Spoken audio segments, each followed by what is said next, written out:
네, 여러분 반갑습니다. 오늘도 수요 예배 우리 성서 아카데미 시간을 통해서 또 말씀을 사모하고 나온 여러분들을 축복하고 환영합니다. 교재를 우리 앞에다 비치해 놨는데 다 받으신 줄로 알고 혹시 못 받으신 분 계시면은 손을 들어서 달라고 하시기를 바랍니다. 자, 우리 한번 앞에 분들을 한번 인사 같이 할까요? 반갑습니다. 잘 오셨습니다. 좀 반가운 표정을 좀 지으시고 그래요. 자, 오늘 이곳에 모여서 우리는 함께 말씀을 나눕니다. 지난 시간에 우리가 고린도서 14장을 공부를 했어요. 제가 14장을 여러 번 말씀을 드렸는데 딱 한 장만 떼놓고 읽으면 안 된다 그랬어요. 그래서 특별히 최소한 고린도전서는 12, 13, 14장을 연결해서 읽어야 된다는 얘기를 여러 차례 했습니다. 그래서 12장은 사람들이 별명을 붙이기를 은사장이다 그랬고요, 13장은 잘 아시는 것처럼 사랑장이다 그랬고, 14장은 또 어떤 분들이 예언장이다 그렇게 붙였어요. 그러니까 14장 지난주에 공부한 내용은 예언장인데, 바울이 은사를 얘기하면서 교회의 덕과 질서를 위해서 많은 은사가 있지만 방언보다는 예언을 사모하라고 가르쳤습니다. 방언은 내가 하나님 앞에 신령한 언어로 기도하는 것인데, 물론 훌륭한 은사지만, 좋은 은사지만 그건 내가 좋은 거죠, 나 혼자. 그리고 혹이라도 내가 방언 받았다 그래서 예배 시간에 뭐 여기저기서 방언으로 기도하고 질서 없이 하면 교회 질서, 예배 질서 깨지기 때문에 반드시 질서를 지키고 그 다음에 통역하는 사람이 있을 때 하라 그렇게 가르쳤어요. 혼자만 좋은 은사가 되어서는 안 된다. 그런데 예언의 은사는 뭐 앞날에 일어날 일을 예언하는 것보다는 하나님 말씀을 맡아서 전하는 은사이기 때문에 모두가 좋은 은사라서 예언을 더 사모하라 그렇게 가르쳤어요. 그러니까 12장 은사장, 13장 사랑장, 14장 예언장은 다 연결이 돼서 12장에서 많은 은사가 있지만 주신 성령님, 하나님, 예수님 한 분이시기 때문에 하나됨이 중요하고 교회의 덕과 질서가 중요하다 이 얘기를 했고요. 그리고 그렇기 때문에 교회의 덕과 질서를 세우고 은사를 은사되게 하는 척도, 기준, 제일 좋은 길은 사랑이어야 한다. 사랑이 빠진 은사는 은사가 아니다. 이게 13장 사랑장이고요. 그 다음에 14장에 가서 그 모든 기준을 볼 때 은사 중에는 사도 바울은 예언의 은사를 가장 많이 권면합니다.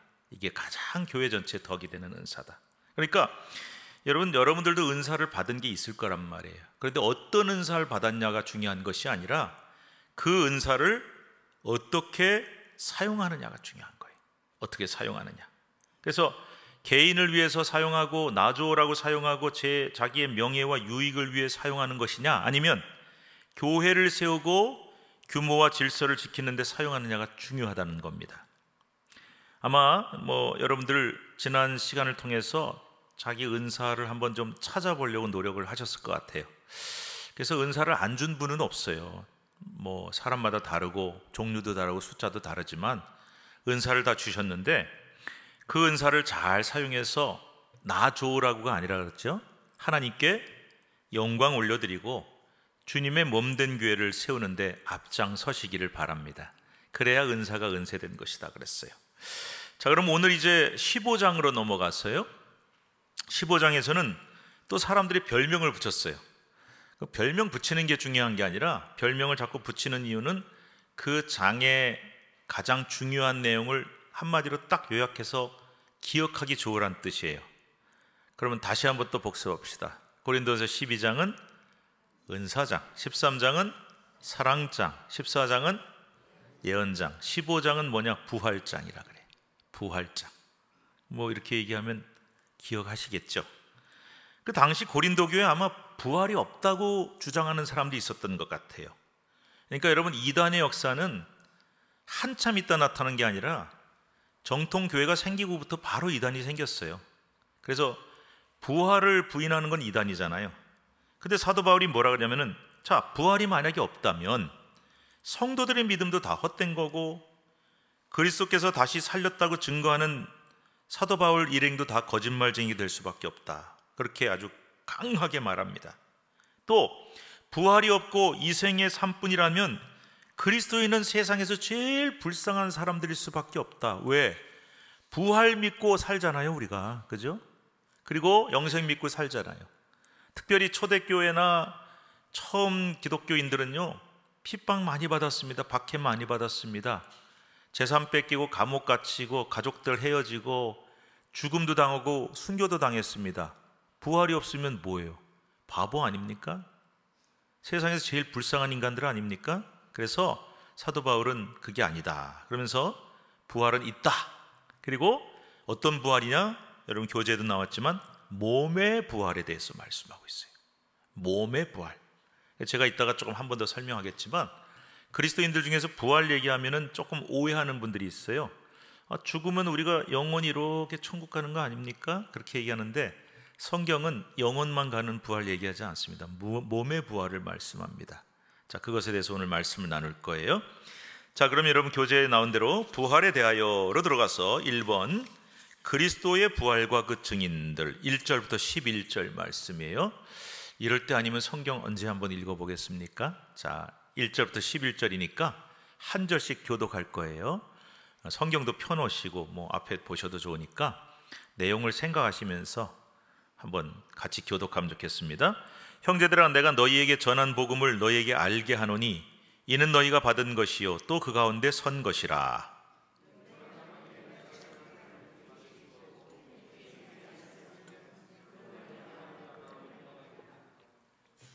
내가 받은 것을 먼저 너희에게 전하노니 이는 성경대로 그리스도께서 다시 우리 죄를 위하여 죽으시고 게바에게 보이시고 후에 12 제자에게와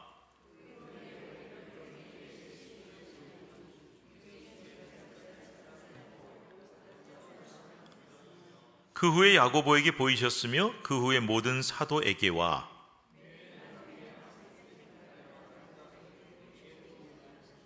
나는 사도 중에 가장 작은 자라. 나는 하나님의 교회를 박해하였으므로 사도라 칭함받기를 감당하지 못할 자니라.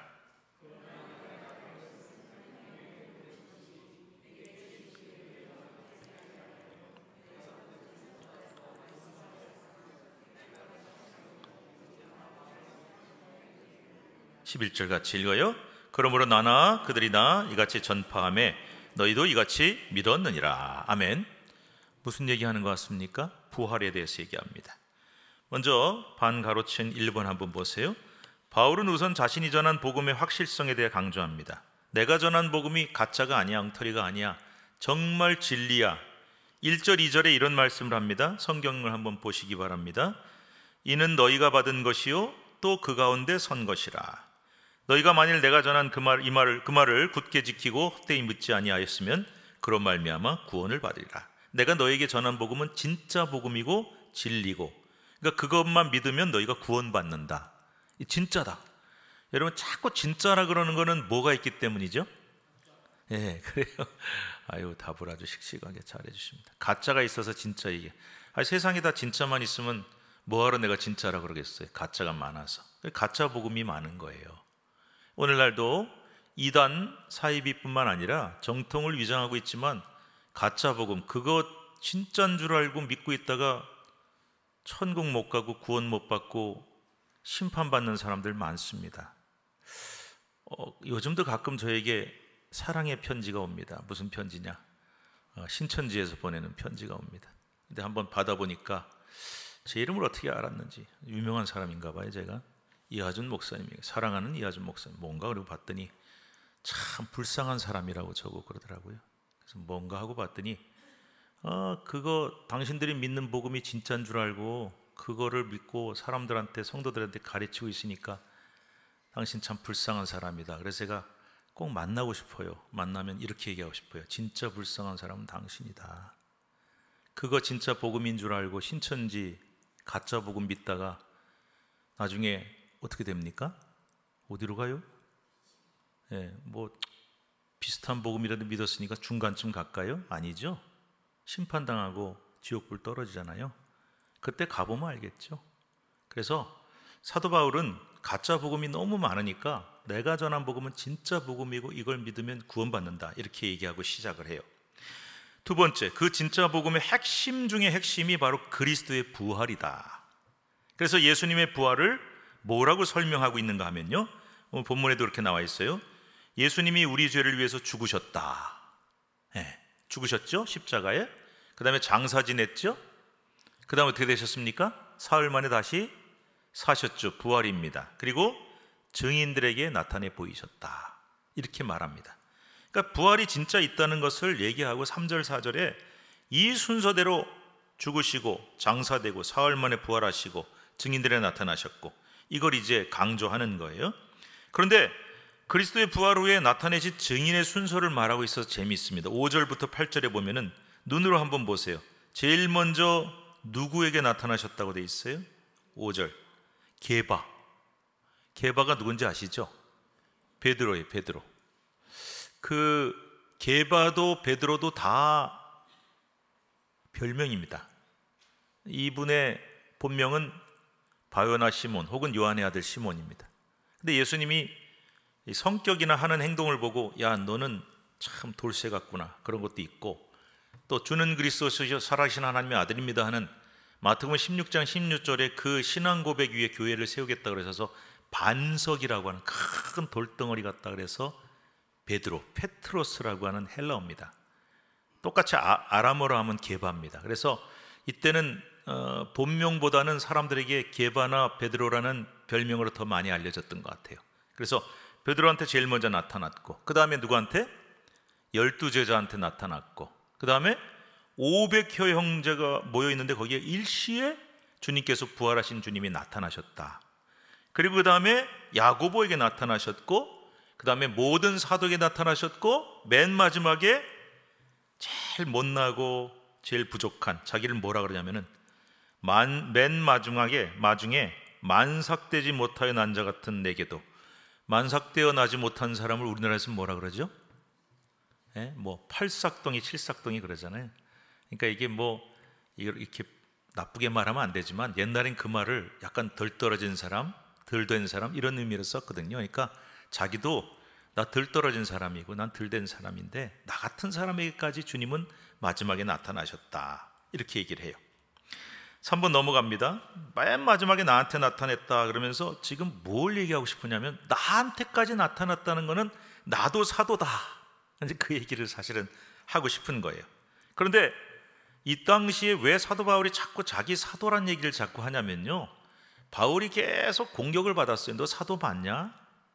성경이 말하는 사도는 예수님과 공생애를 같이 보내고 한솥밥 먹고 예수님의 십자가도 목격하고 부활도 목격하고 그래야 되는데 그 기준에 하나도 안 맞거든요, 사도 바울. 그래서 사도성에 대한 의심과 공격을 되게 많이 받았어요. 그래서 사도 바울은 그 얘기를 자꾸 하는 거예요. 나 사도 맞아, 부활하신 예수님 나한테 나타났어, 그렇게 말씀한.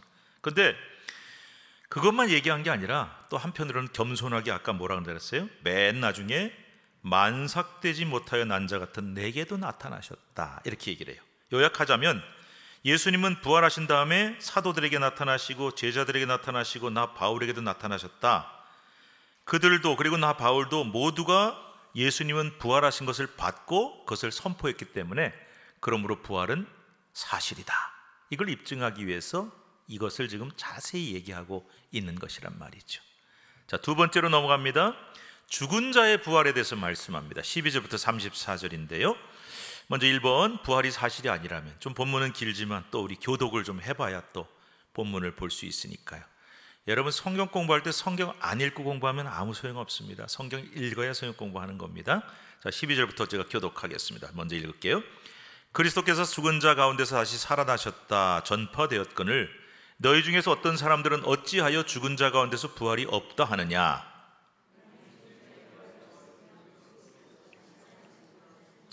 그리스도께서 만일 다시 살아나지 못하셨으면 우리가 전파하는 것도 헛것이요 또 너희 믿음도 헛것이며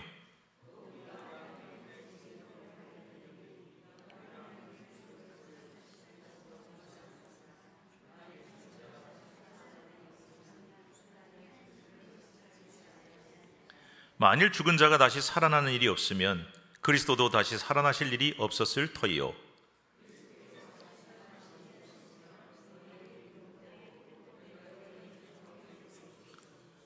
또한 그리스도 안에서 잠자는 자도 망하였으리니 만일 그리스도 안에서 우리가 바라는 것이 다만 이 세상의 삶뿐이면 모든 사람 가운데 우리가 더욱 불쌍한 자이리라. 자, 여러분 오늘 본문에 보면요, 고린도 교회 안에 이런 이단적인 주장을 하는 사람들이 있었던 거예요. 부활 없다. 죽은 자의 부활이 어딨냐? 죽으면 끝이지. 그렇게 주장하는 사람들이 있었던 것 같아요. 그래서 그것에 대해서 몇 가지의 논리를 갖고 이제 반박을 하는데요. 첫 번째 13절 14절에서 무슨 얘기합니까? 너네들이 말한 대로 죽은 자의 부활이 없다면 예수님도 다시 못 살아나셨을 거 아니냐. 예수님이 다시 못 살으셨다면은 우리가 예수님 부활하셨다고 전파하는 것도 다 헛것이고 거짓말 되는 거 아니냐 하면서 반박을 하고 있어요. 생각해 보세요. 죽은 자의 부활이 없으면 예수님이 어떻게 부활하세요? 예수님 부활하셨습니다. 그거 다 가짜잖아요. 거짓말이잖아요. 그래서 그러면 안 된다. 첫 번째. 두 번째는 15절부터 19절까지 무슨 얘기를 하냐면요, 한번 보세요. 15절. 또 우리가 하나님이 거짓 증인으로 발견되리니 우리가 하나님이 그리스도를 다시 살리셨다고 증언하였습니다. 만일 죽은 자가 다시 사는 일이 없다면 하나님이 그리스도를 다시 살리지 않았을 거 아니냐. 만일 죽은 자가 다시 살아난 일이 없다면 그리스도도 살아나신 일이 없었을 거 아니냐. 그리스도께서 다시 사시지 않았다면 너희가 예수님 다시 살아나셨다고 믿는 것도 믿음도 헛되고 너희가 여전히 죄 가운데 있을 것이다. 그렇죠?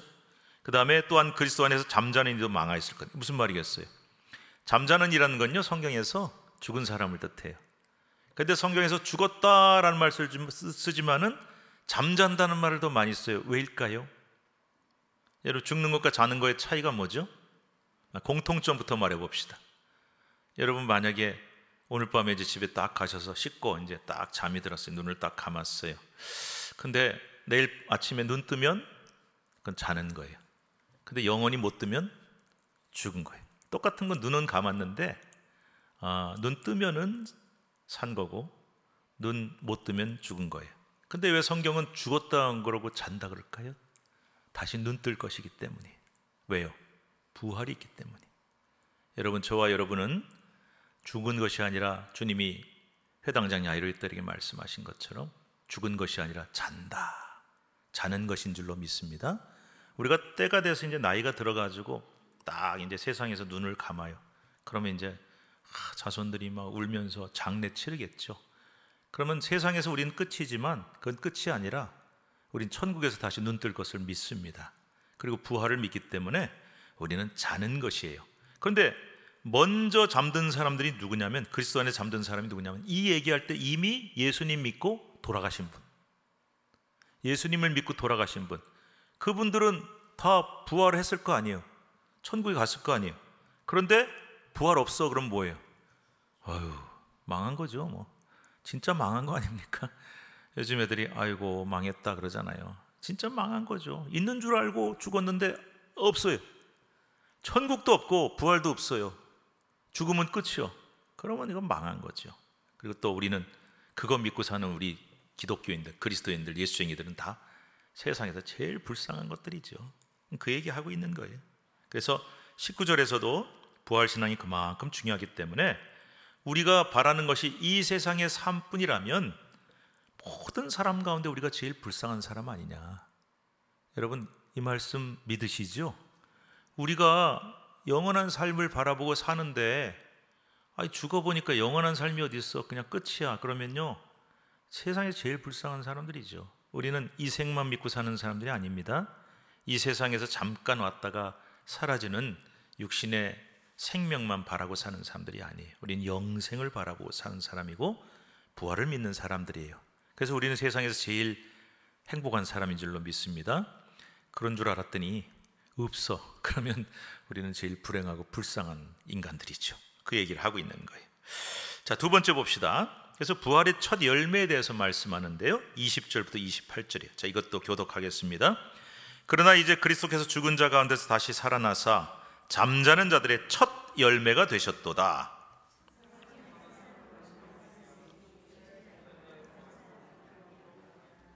아담 안에서 모든 사람이 죽은 것 같이 그리스도 안에서 모든 사람이 삶을 얻으리라.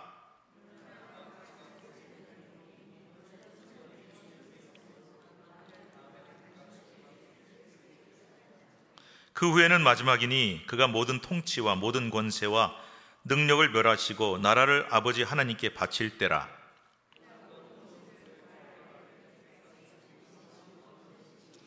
맨 나중에 멸망받을 원수는 사망이니라.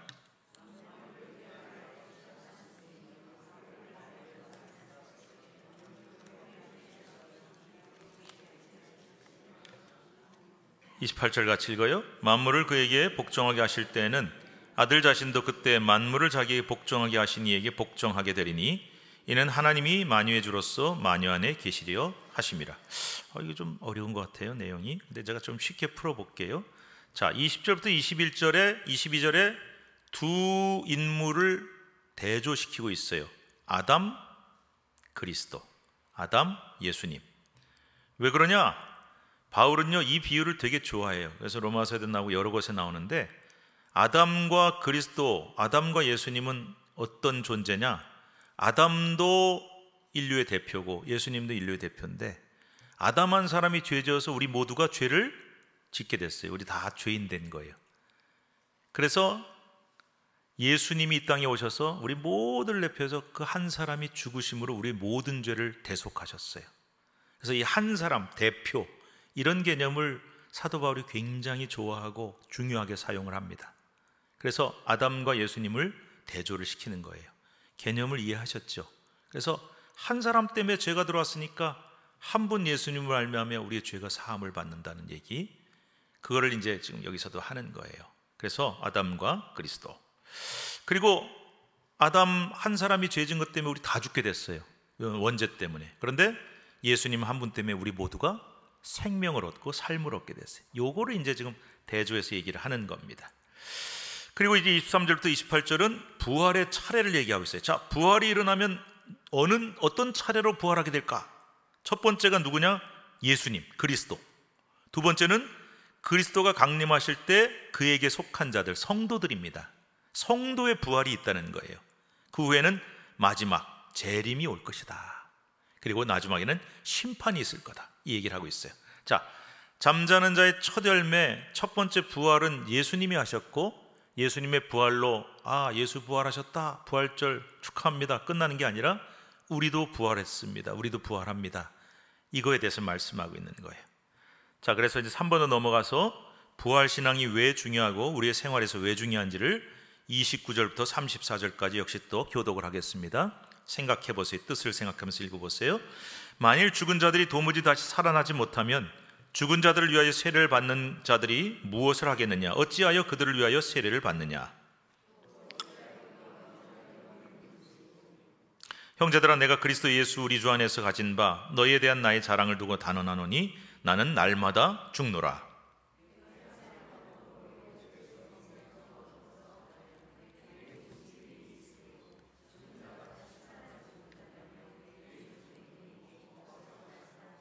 속지 말라. 악한 동무들은 선한 행실을 더럽히나니.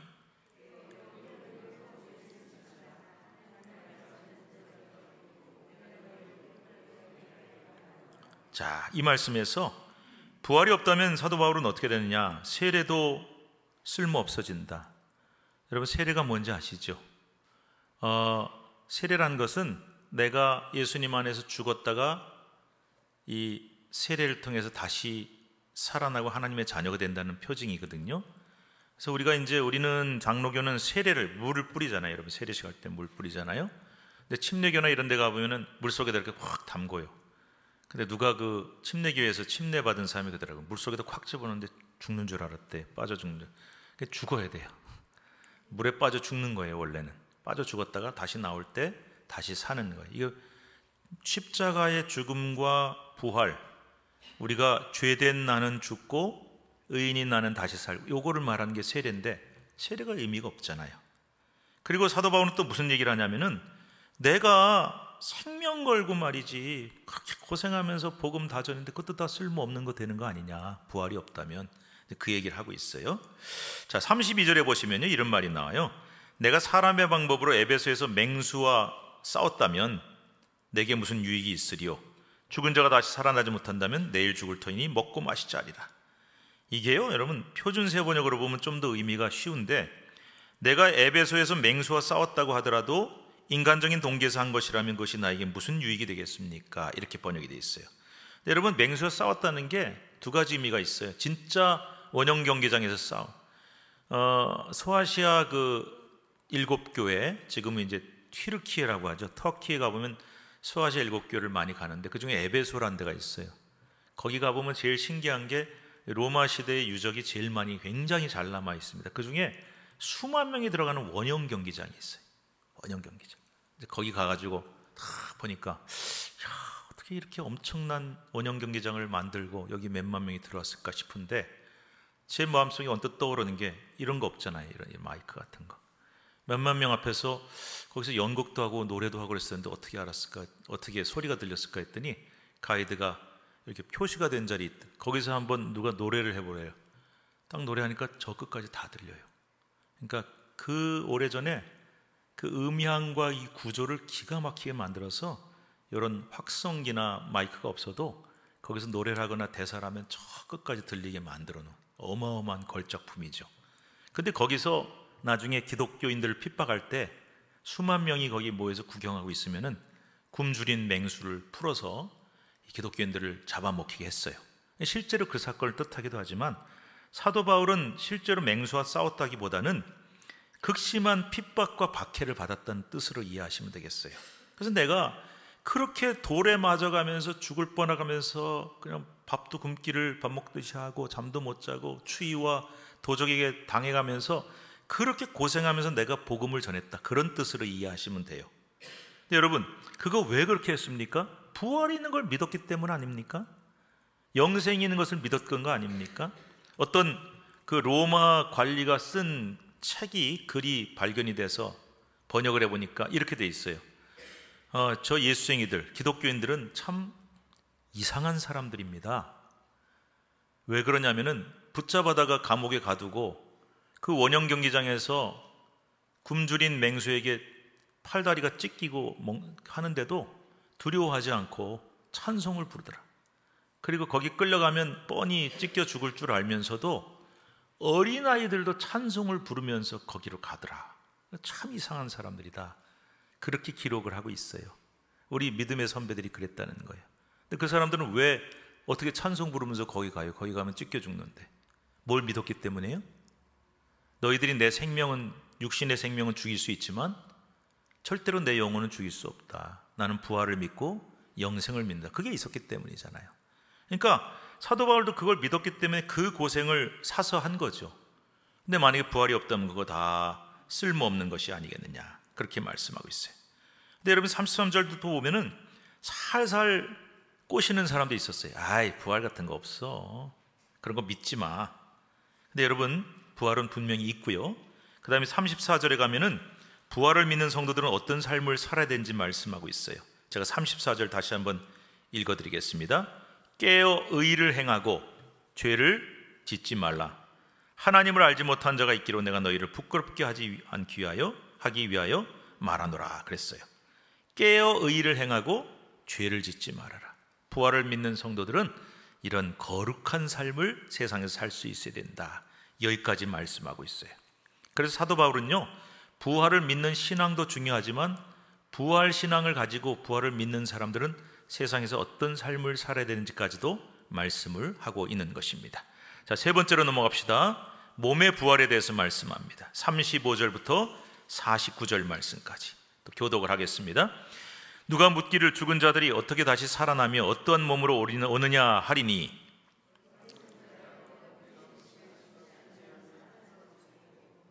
또 내가 뿌리는 것은 장래 형체를 뿌리는 것이 아니요 다만 밀이나 다른 것의 알맹이 뿐이로되,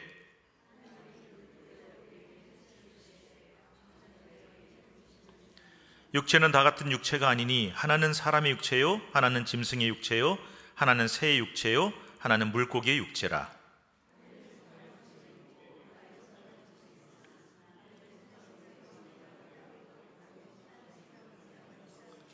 해의 영광이 다르고 달의 영광이 다르며 별의 영광도 다른데 별과 별의 영광이 다르도다.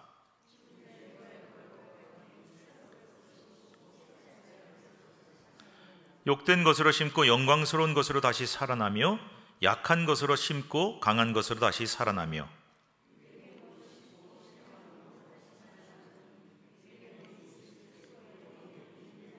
기록된 바 첫사람 아담은 생명이 되었다 함과 같이 마지막 아담은 살려주는 영이 되었나니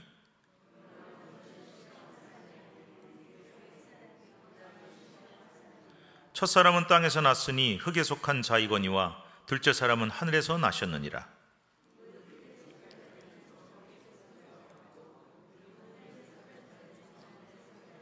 같이 읽어요. 우리가 흙에 속한 자의 형상을 입은 것 같이 또한 하늘에 속한 이의 형상을 입으리라. 아멘. 상당히 길게 좀 복잡하게 설명해 놨는데 제가 이거 하나하나 풀어드리면 오히려 머리가 더 복잡하실 거예요. 제가 통틀어서 간단하게 설명을 해드릴게요. 자, 죽은 자가 어떻게 다시 살아나며 어떻게 몸으로 올 수 있느냐라고 시비를 걸었던 사람들이 있어요. 사도 바울이 여기서 비유를 얘기합니다. 씨를 얘기합니다. 제가 쉽게 풀어드릴게요. 여러분, 씨를 하나 이렇게 뿌리잖아요, 땅에다가. 그럼 거기서 이제 싹이 나고 나무가 자라서 나중에는 큰 나무가 되죠. 이 씨 속에 그 형상이 다 들어있는 거예요. 근데 씨를 봐서는 그거 안 보이잖아요. 그죠? 씨에 뭐 그런 나무가 어디 있고 열매가 어떻게 보여요? 근데 그 안에 형상이 다 들어가 있어요. 그래서 그 얘기를 하면서 씨를 하나 뿌리면은 거기에는 나타나지 않지만은 그것이 나중에 큰 나무가 되고 큰 생명이 되고 큰 열매를 맺는다는 얘기를 하면서 그 비유를 얘기하고 뭐 뒤에 보면 물고기 얘기도 하고 모두 얘기하고 다 하는데 그게 뭐냐면요, 결국 이런 얘기를 하는 거예요. 우리가 육신의 몸으로 죽고 썩을 몸으로 죽지만 썩지 아니할 신령한 몸으로 다시 부활하게 된다, 이 얘기를 하기 위해서 씨의 비유를 든 거예요. 조금 설명을 하니까 이해가 가시죠? 이 이해를 갖고 오늘 집에 가셔서 한 번만 더 읽어보세요. 그럼 아까 처음 읽으실 때 이게 뭔 소리야? 그리고 어려웠을 텐데 제 설명을 듣고 읽어보시면 이해가 가실 거예요. 세상에는요, 땅에 속한 형체도 있고 하늘에 속한 영광의 형체도 따로 있대요. 그리고 육에 속한 생명도 있고 영에 속한 생명도 있대요. 그 얘기를 하면서 첫사람 아담 때문에 그를 흙으로 만들었지만은 그가 죄를 지어서 죄 때문에 죽었는데 둘째 아담은 하늘에 나셨다. 이건 무슨 말이냐면 예수 그리스도를 뜻합니다. 예수님의 부활을 뜻하는 거예요. 그래서 그것을 설명한 거니까 여러분 오늘 다시 한번 말씀드리지만 집에 가셔서 한 번만 더 읽어보세요. 그럼 조금 더 이해가 가실 겁니다. 제가 조금 정리해 드릴게요. 거기 써 있죠, 교재. 첫째, 사도 바울은 사도 바울이 굉장히 문학적인 소양이 깊은 사람이어서 대조법을 되게 많이 쓰거든요. 첫째 대조는 뭐냐면 썩을 몸과 썩지 않을 새로운 몸. 여러분, 우리 몸은 무덤에 가면 다 썩죠. 그러나 다시 살아난 것은 썩지 않는 새로운 몸, 신령한 몸이다라고 얘기를 하고 있어요. 두 번째로는 욕된 것과 영광스러운 것을 대조하고 있습니다. 우리가 죽어서 시신이 되면 욕된 것으로 심지만 영광스러운 것으로 다시 살아날 것이다. 영광의 몸으로 다시 산다라는 얘기를 하고 있어요. 세 번째는 약한 것과 강한 것을 비유하고 있는데 죽은 몸은 약한 것이죠. 여러분, 인간은 연약합니다. 그런데 우리가 다시 사는 몸은 강한 것이다. 그리스도도 연약함 가운데 십자가에 못 박혀 죽으셨지만 하나님의 능력에 대해 다시 살아나셨다라고 얘기합니다. 네 번째는 육의 몸과 영의 몸, 이게 제일 중요한 핵심이죠. 그래서 죽음으로 심겨질 것은 육의 몸, 다시 살아날 것은 영의 몸이다, 이렇게 말씀하고 있어요. 자, 여기서 질문 하나 드리겠습니다. 옛날 우리 어른들이요, 기독교인들은 화장하면 안 된다 그랬어요. 들어보셨습니까? 그래서 화장을 되게 꺼려 했던 적이 있었습니다. 화장해도 될까요, 안 해도 될까요? 그리스도인들은. 우리 신촌동산에다 화장해서 들어가시는데 우리가 지금 뭘 잘못된 걸 하고 있나요? 그러니까 이거를 성경을 잘못 이해해가지고 우리 몸이 그대로 있어야 된다, 그러니까 화장하면 안 된다, 이렇게 얘기했던 건데 그거는 성경을 잘못 이해한 겁니다. 성경이 말씀하는 신령한 몸은 다른 몸입니다. 어떤 몸이냐? 몰라요. 근데 이걸 쭉 종합해보고 교리적으로 보고 또 성경을 전체적으로 읽어보면 여러분 이렇게 이해하실 수 있을 것 같습니다. 예수님이 부활하신 다음에, 그죠? 부활하셔서 나타나셨잖아요. 그래가지고 뭐 도마가 창자국도 보고 못자국도 봐야겠습니다 했더니 다 보여주시잖아요. 그리고 근데 예수님이 다 무서워서 문을 잠궈 놓고 있는데 그 안에 또 들어오셔요. 이게 굉장히 신기한 얘기인데요, 육신의 몸을 그대로 입고 있는 것 같지만 시공을 초월하고 다니시거든요. 그래서 이거에 대해서 학자들이 뭐라고 얘기하냐면은 아마 우리의 부활한 몸도 우리 육신의 몸 그대로는 아닐 것이다라고 봅니다. 제가 왜 아닐 것이라고 하냐면 이게 굉장히 어려운 문제이기도 하고요, 교리적으로 복잡한 문제인데, 저는 뭐 항상 성도들한테 이런 얘기해요. 성경이 말씀하는 거 우리가 다 이해하기 어렵다. 그런데 천국에 가보면 안다. 제가 그렇게 얘기를 많이 하거든요. 그러니까 여러분, 이 몸과는 많이 다른 몸인 건 틀림이 없어요. 그러나 우리가 육신의 부활을 말씀하고 있고 또 천국에서 입을 신령한 몸에 대해서 말씀하고 있으니까 그는 이 정도로만 설명을 해야 될 것 같고, 우리가 나중에 이제 정말 부활한 몸으로 주님 앞에 섰을 때 우리의 모습과 상태가 어떤지는 그때 확인을 해봐야 될 것 같습니다. 제가 한 가지 분명히 믿는 건요, 여러분, 요한계시록 맨 마지막에 보면 그런 말씀이 나와요. 새하늘 새 땅에 대해서 말씀하면서 거기는 다시는 곡하는 것도 없고 아픈 것도 없고 눈물도 없다고 말씀하거든요. 아마 천국에 가서 입게 될 우리의 몸은 다시는 죽음을 보게 되지 않을 것이기 때문에 사람이 죽음으로 헤어질 일도 없을 것이고 영생을 얻었으니까요. 그 다음에 누가 사랑하는 사람이 죽어서 눈물 흘리고 곡할 일도 없을 거고, 아픈 것도 없어지고 이 땅의 모든 장애나 고통이나 이런 것들이 없는 찬란한 모습으로 예수님처럼 부활할 것이라는 건 확실히 말씀하고 있거든요.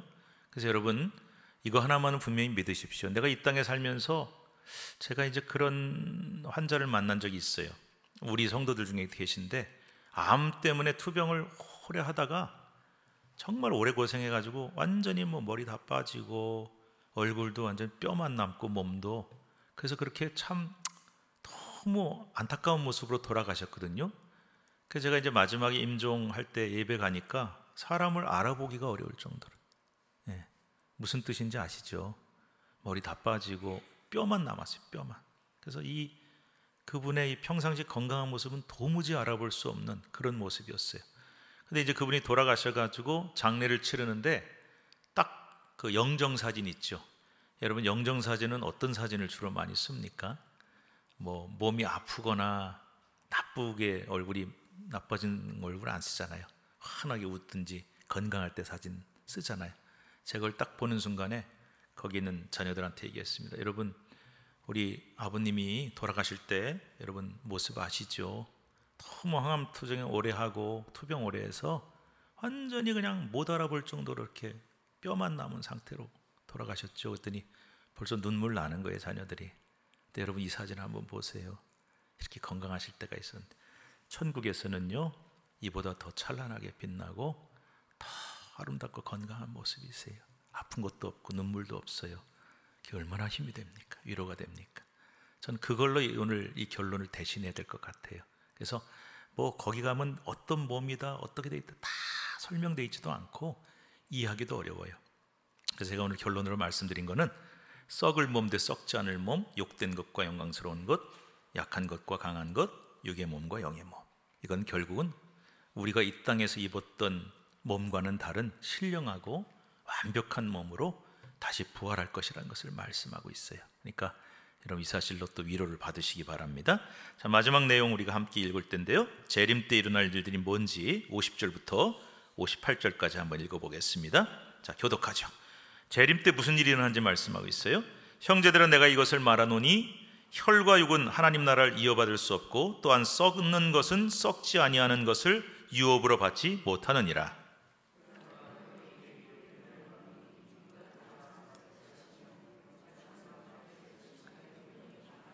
나팔 소리가 나며 죽은 자들이 썩지 아니할 것으로 다시 살아나고 우리도 변화되리라.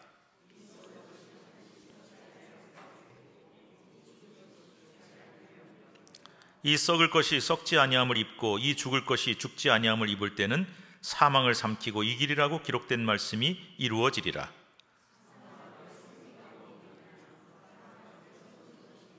사망이 쏘는 것은 죄요 죄의 권능은 율법이라.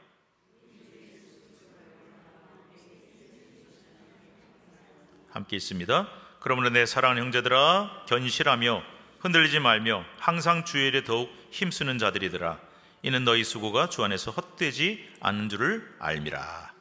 사도 바울은 부활하고 재림할 때 일어나는 현상들을 얘기하고 있어요. 어떤 신호가 울린다고요? 부활 재림 때 어떤 나팔소리 하면요, 마지막 나팔소리가 빰빠르빰하고 울리면은 우리가 홀연히 다 변화된대요. 그래서 이미 예수님 믿고 죽으셔서 무덤 속에 들어가 있는 육신의 몸은 다 썩었겠죠. 그들도 아까 얘기한 제가 신령한 몸을 입고 새로운 몸을 입고 들려 올림을 받아서 부활하게 되고 변화될 것이고, 예수님 재림하실 때까지 살아있던 우리도 새로운 몸을 입고 다시 부활할 것이다, 이렇게 말씀을 하고 있어요. 그래서 이 나팔소리는 죽음의 권세를 이기고 승리하는 예수님의 결정적 승리의 선포입니다. 나팔은 승전할 때 부는 거잖아요. 그래서 오늘 이 사도 바울은 부활을 통해서 최종적으로 사망의 권세가 극복될 것이라고 말씀하고 있어요. 그리고 53절부터 56절 보시면은 사망을 삼키고 이기리라고 기록된 말씀이 이루어질 것이다. 생명으로 사망을 이기고 생명으로 사망을 삼킬 것이다. 사망아 너희 승리가 어디 있느냐? 사망아 내가 쏘는 것이 어디 있냐? 전갈의 독을 콱 쏘면 죽는 것처럼 사망은 쏘면 죽지요. 그런데 그 모든 죽음과 사망의 권세를 다 극복하고 부활 승리, 생명으로 승리한 날을 선포하고 있는 것입니다. 그래서 부활을 기다리는 성도들의 자세를 마지막 57절, 58절에 이렇게 말씀하고 있습니다. 우리 주 예수 그리스도로 말미암아 우리에게 승리를 주시는 하나님께 감사하노니. 여러분, 우리는 부활 승리를 믿으셔야 합니다. 그리고 우리는 생명을, 영원한 생명을 믿어야 하는 것입니다. 그러므로 내 사랑하는 형제들아, 견실하며 튼튼하고 흔들리지 말고 더욱 주의 일에 힘쓰는 자들이 되라. 이는 너희 수고가 주 안에서 헛되지 않을 것이다. 부활은 있다. 영생도 있다. 천국도 있다. 너희가 수고하는 거 다 헛된 일이 되지 않는다. 내가 복음을 위해서 그렇게 고생하고 수고한 것도 다 헛된 일이 아니다. 마지막에 면류관, 썩지 아니할 영원한 면류관을 주실 것이다. 따라서 오늘도 흔들리지 말고 굳건하게 믿음의 길을 뚜벅뚜벅 잘 걸어가란 뜻입니다. 여러분, 혹시 지금까지 신앙생활 하시면서 아유, 교회 다니기 싫다, 그런 마음 생겨보신 적 있나요? 아니면 더 심하면은 아이고, 예수 믿고 싶지 않다, 그런 생각이 드신 때가 혹시 있었습니까? 그런 분들을 가끔 만나거든요. 오늘 이 말씀이 그들에게 큰 용기가 됩니다. 절대 흔들리지 말고, 그리고 이때 박해를 당하고 그렇게 순교를 당해서도 끝까지 찬송 불렀던 그 믿음을 우리가 오늘 가지고 오늘도 이 믿음의 길을 굳건하게 걸어가시는 저와 여러분 되기를 축복합니다. 자, 마지막으로 오늘 적용을 제가 읽고 마치겠습니다. 1번, 부활신앙은 우리 기독교의 제일 중요하고 근본이 되는 신앙이에요. 그래서 사도 바울은 뭐라고 얘기합니까? 부활신앙 없으면 우리 믿음도 헛것이고 우린 세상에서 제일 불쌍한 사람이 된대요. 그런데 예수님의 부활을 부인한 자들이 지금도 있습니다. 많은 사람들이 부인합니다. 그런데 그거는 지금 있었던 게 아니라 옛날 초대교회 때부터 있었어요. 여러분, 예수님의 부활이 없으면 우리 부활도 없습니다. 부활을 부인하면 우리 모든 신앙의 기반이 무너집니다.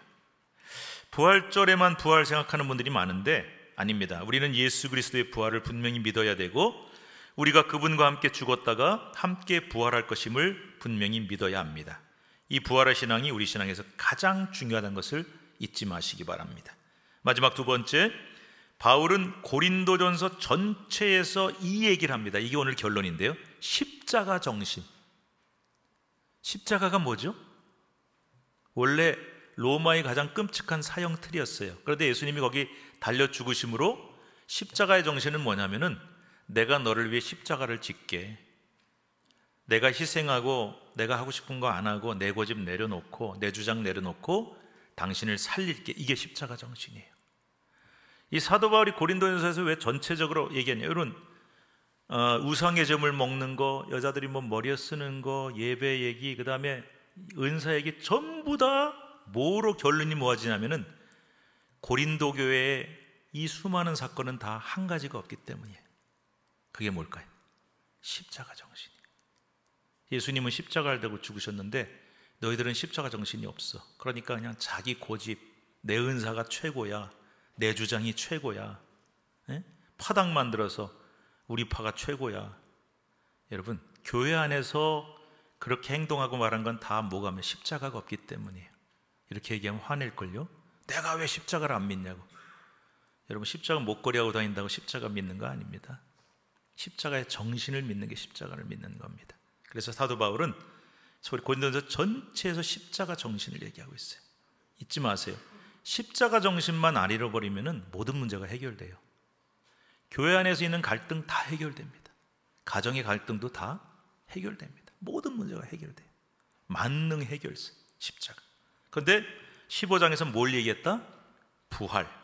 자, 십자가 없는 부활은 없다는 거예요. 그래서 여러분, 만약에 우리 교회에 이제 머릿속으로 이미지를 그려보세요. 이 큰 건물에 기둥이 많이 있는데 큰 기둥 두 개가 딱 받치고 있다고 생각해 보세요. 그거 무너지면 이제 교회당 무너지는 거예요. 그 두 개의 기둥이 뭐냐? 십자가와 부활이에요. 그래서 십자가 없으면 부활이 없죠. 아니, 돌아가시지도 않았는데 희생도 안 했는데 어떻게 부활이 있어요? 아니, 부활 없는 십자가는 의미가 없죠. 죽고 끝나는 건데 부활도 없는데. 그래서 십자가 신앙과 부활 신앙이 딱 두 개의 기둥이 돼서 우리 교회를 떠받치고 우리 가정을 떠받치고 우리 신앙을 떠받치고 있는 거예요. 둘 중에 하나라도 흔들리면 무너져요. 보네프라고 하는 독일의 신학자가 있습니다. 이분이 이제 반히 히틀러 운동하다가 이제 어쨌든 교수형을 당했는데, 이분이 했던 말 중에 아주 중요한 말이 있어요. 값싼 은혜라는 말을 썼어요. 값싼 은혜. 뭐 은혜도 비싼 은혜가 있고 값싼 은혜가 있나?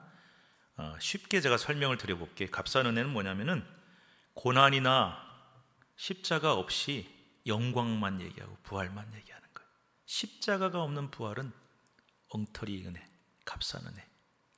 근데 요즘 이제 교회 다니면서 요즘 성도들이 교회에서 좀 힘든 얘기하고 어려운 요구하면은 우리 목사님은 맨날 좀 좋은 얘기 좀 하고 좀 복 받는다는 얘기 좀 하고 뭐 그런 얘기 좀 설교하지, 뭐 희생하라 그러고 고난 당하라 그러고 그런 얘기 하기 싫어하거든요. 근데 여러분, 십자가가 없이 어떻게 부활이 있습니까? 그건 값싼 은혜거든요. 가짜 은혜거든요. 그래서 우리의 신앙은 반드시 십자가, 부활이 함께 세워져 있어야 된다. 이 얘기로 오늘 결론을 맺어봅니다. 오늘 집에 가시면서 한번 그런 생각을 좀 해보시면 좋겠어요. 나는 지금까지 신앙생활하면서 사도 바울이 고린도전서 전체에서 얘기한 십자가 정신, 이걸 내가 좀 잘 지키고 있었나? 네, 십자가 목걸이만 하고 살지는 않았는가? 생각을 좀 해보면 좋겠어요. 혹시 최근에 교회에서 조금 마음이 불편한 일이 있으셨다든지, 사람과의 관계에서 조금 좀 힘든 일이나 상처가 있었다든지, 신앙생활에 좀 회의가 느껴진 일이 있었다든지, 그러면은 그 근원을 가만히 파들어가 보면은 답은 하나예요. 십자가 정신이 없기 때문에. 십자가 정신만 있으면 다 해결된다 그랬잖아요. 그래서 그것이 없이 나는 그저 예수 믿어 복 받고 영광 받고 이것만 누리고자 하는 것을 값싼 은혜라고 얘기하고 있거든요. 오늘 희생 없이, 고난 없이, 나눔 없이 주님의 부활의 영광만을 누리겠다는 값싼 은혜가 아닌 진정한 십자가의 정신으로 오늘도 모든 문제를 해결하고 하나님이 기뻐하시는 온전한 믿음으로 나아가시는 여러분들 되시기를 바랍니다. 자, 부활장 여기서 끝냈습니다. 이제 다음 주는 마지막 장 16장 공부하고요. 그 다음에 이제 그 다음 주부터는 또 구약 성경으로 넘어가서 느헤미야서인데, 사실 여러분 고린도전서는 이제 고린도 교회에 일어난 여러 가지 문제와 갈등들을 해결하기 위해서 썼지만 내용을 보면 교리예요. 교리를 지금까지 공부한 거예요. 느헤미야서로 가면은 구약과 신약의 차이도 있지만 역사서입니다. 그래서 역사적인 사건을 통해서 이스라엘 백성이 완전히 쫄딱 망한 다음에 성벽 다 무너졌는데 느헤미야 총독이 들어와서 그 성벽을 재건하는 과정 속에서 우리의 믿음이 다시 회복되는 것을 말씀하고 있어요. 그래서 또 기대하시고 말씀을 같이 공부할 수 있으면 좋겠습니다. 자, 기도합시다. 하나님 감사합니다. 오늘 고린도전서 15장 말씀 나눴습니다.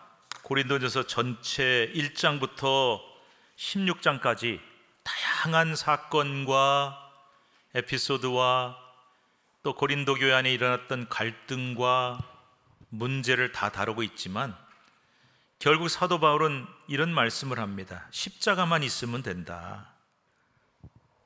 내 은사가 최고다. 네 은사 별로다.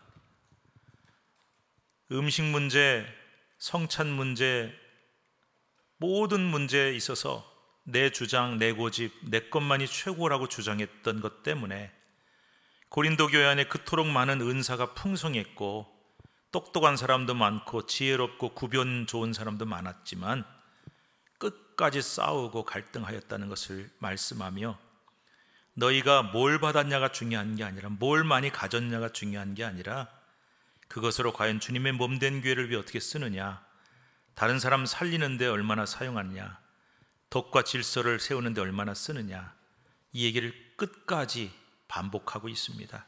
주님, 이 십자가 정신을 오늘 우리가 잃지 말아야겠습니다. 그래야 부활의 영광도 있는 줄로 믿습니다. 우리는 부활을 믿는 사람, 영생을 믿는 사람입니다. 십자가 신앙과 부활 신앙을 굳건히 세워 균형 잡히고 바른 신앙을 갖게 하시고 건강한 신앙, 건강한 가정, 교회를 이루어갈 수 있도록 하나님 도와주시옵소서. 예수님의 이름으로 기도드리옵나이다. 아멘.